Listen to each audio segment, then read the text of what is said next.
What's up, everybody? So today I've got something a little bit different for you guys. It's a bit of a lesson, a bit of a nostalgia trip for any of you who have seen this movie before, but I'm going to be breaking down the song Teacher's Pet from the movie School of Rock. This was one of my favorite movies growing up, and when I saw that it's now a Broadway musical, and I found sheet music for one of the songs, I thought this would be awesome to have some fun and have a little throwback for myself, play a song that I love, and also be able to share with you guys the sheet music that I found, and also do a little bit of a lesson here. So what we're going to do is I'm going to show you some of the different grooves, some of the different portions of the song that are important.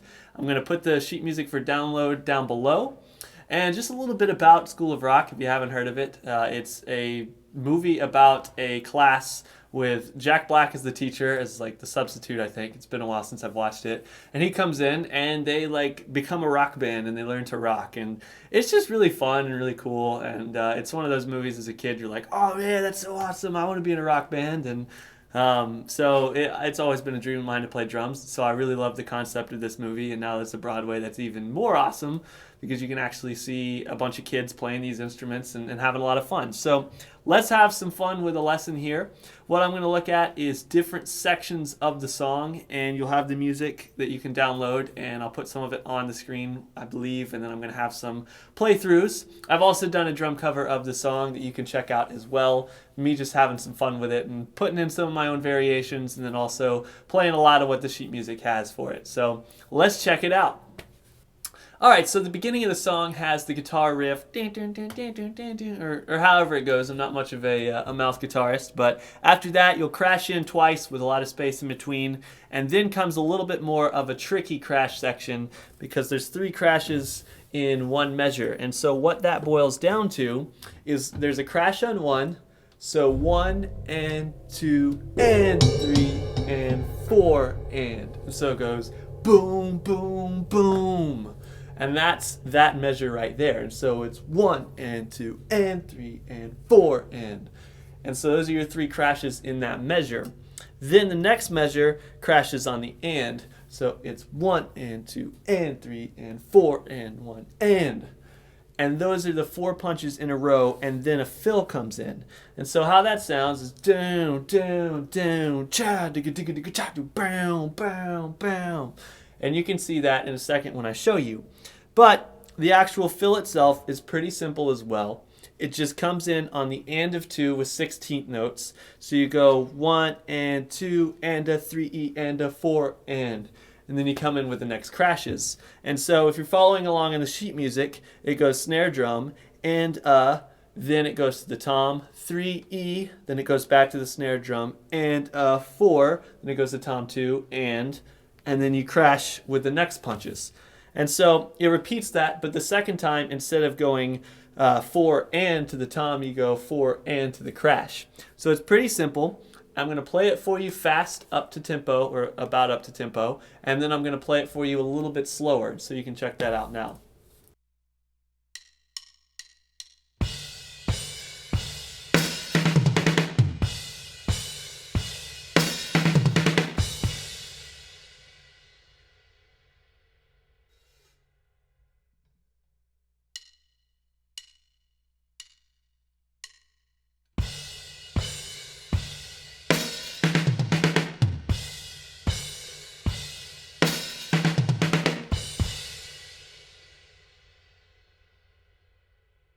Alright, so that was one of the trickiest parts of the song, just because of those punches land on the ands, and they aren't exactly so like 1, 2, 3, 4. You got a little bit of thinking involved in it, and you get those 16th notes through those fill sections.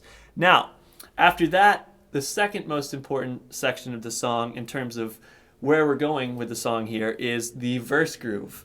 And the verse groove is pretty simple. Nothing too complicated here, but all you're going to do is you'll have crashed in on the 1, and so your kick drum has the pattern 1, 2, 3, 4, and 1, 2, 3, 4, and 1, 2, 3, 4, and 1. And so that continuously repeats throughout the verse until further towards the end, once the bass kicks in really hard, then it goes 1, 2, 3, 4, and 1, 2, 3, 4, and 1. So it changes up a little bit there, but it's never too difficult. The hats the whole time are subdivided, eighth notes, 1 and 2 and 3 and 4 and 1 and 2 and 3 and 4 and. And then the snare drum is on 2 and 4. So doom cha doom cha doom cha doom cha. 1 and 2 and 3 and 4 and 1 and 2 and 3 and 4 and 1 and 2 and 3 and 4 and 1. So it's pretty simple. I'm going to play that for you guys up to tempo, and I'm going to play it a little bit slower for you guys. Check it out.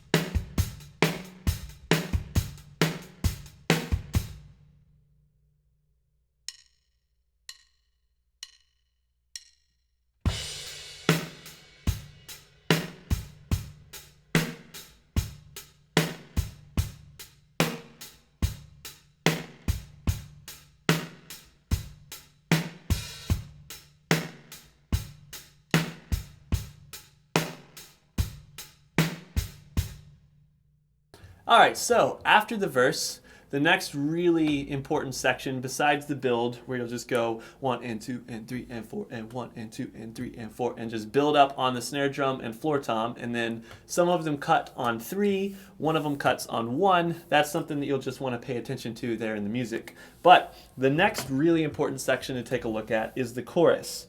Now, what you want to notice about the chorus is that there are punches that are really important. Everything else about it can kind of change a little bit. It's almost a little bit of a ad-lib solo section if you were playing this by yourself. If you're playing it along with the music, there's specific things written. But in my version, when I played along and had fun on the drum cover, I had some fun with my own like fills and things during those sections.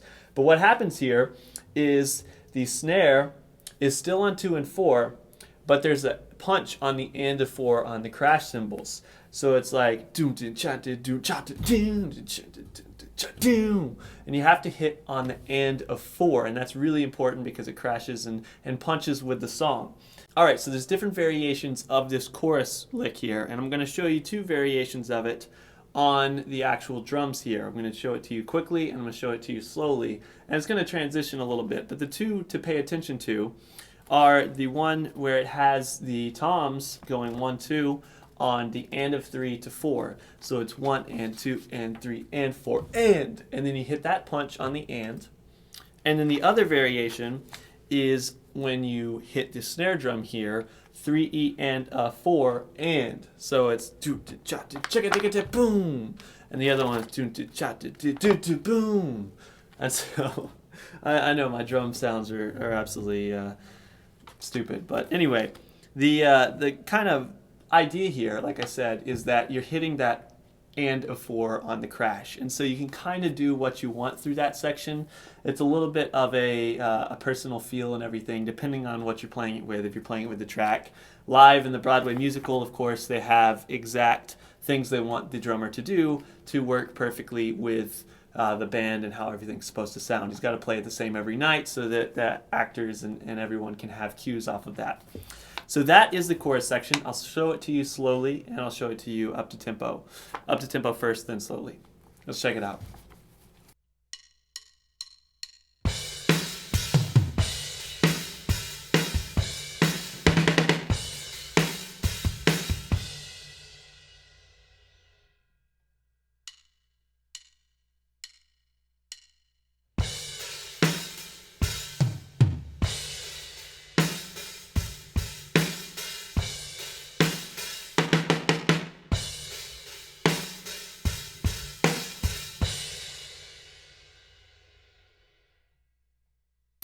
Alright, so those are the main sections of the song that I really wanted to show you guys. The rest of it is all here on the actual sheet music. You can take a look at my drum cover. There's also really cool videos online of the people from the Broadway musical playing it live and having a great time doing it. So you can check that out, enjoy it, and have some fun. This was a big nostalgia kickback for me. I had a lot of fun doing it, and I definitely loved the movie, and I hope to see the Broadway musical sometime. So check it out, enjoy it, let me know what you think down below, and have a great one. Thanks for watching.